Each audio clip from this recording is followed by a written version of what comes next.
Friends, आज भारत ने ecology और इकोनॉमी के उत्तम संतुलन का उदाहरण विश्व के सामने रखा है।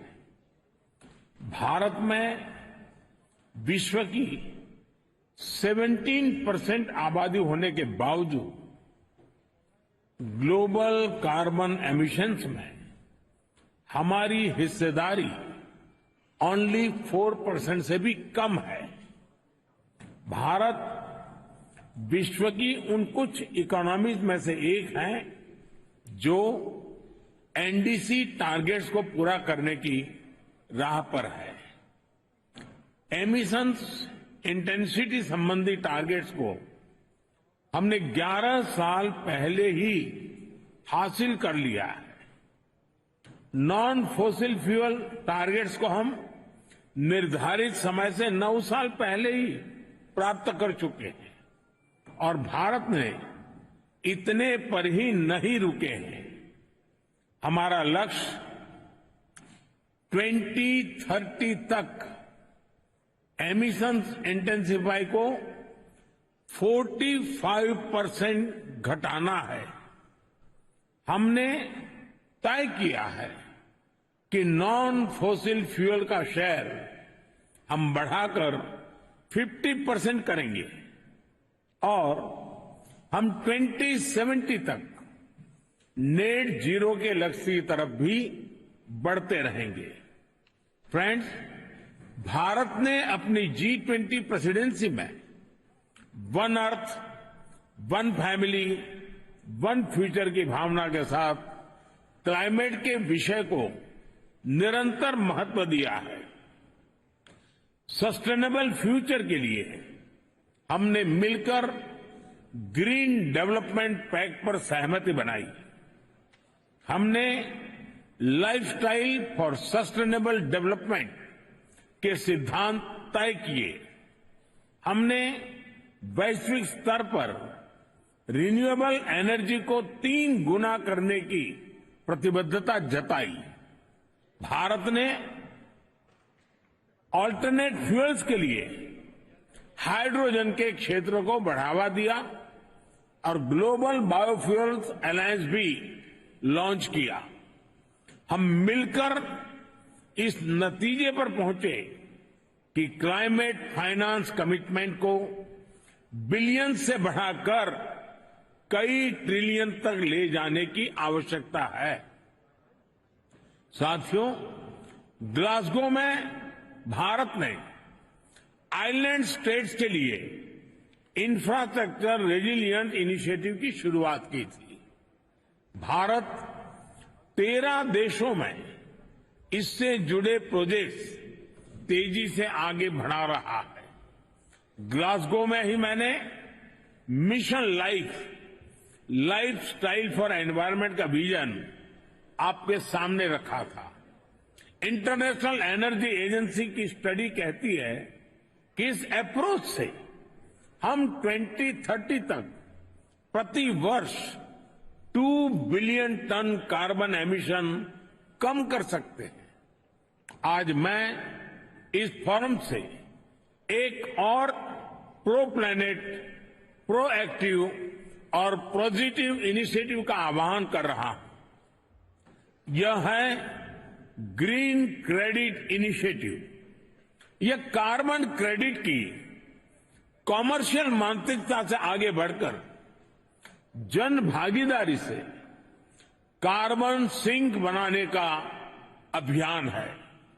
मैं उम्मीद करता हूं कि आप सब इससे जरूर जुड़ेंगे।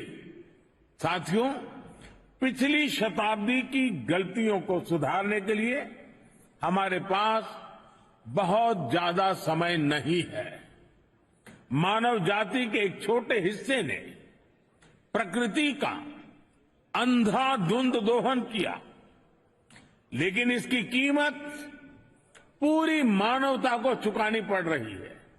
विशेषकर ग्लोबल साउथ के निवासियों को सिर्फ मेरा भला हो, ये सोच दुनिया को एक अंधेरे की तरफ ले जाएगी। इस हॉल में बैठा प्रत्येक व्यक्ति, प्रत्येक राष्ट्राध्यक्ष बहुत बड़ी जिम्मेदारी के साथ यहां आया है। हम में से सभी को अपने दायित्व निभाने ही होंगे। पूरी दुनिया आज हमें देख रही है। इस धरती का भविष्य हमें देख रहा है। हमें सफल होना ही होगा। We have to be decisive. हमें संकल्प लेना होगा कि हर देश अपने लिए जो क्लाइमेट टारगेट तय कर रहा है, जो कमिटमेंट कर रहा है, वो पूरा कर कर ही दिखाएगा। We have to work in unity.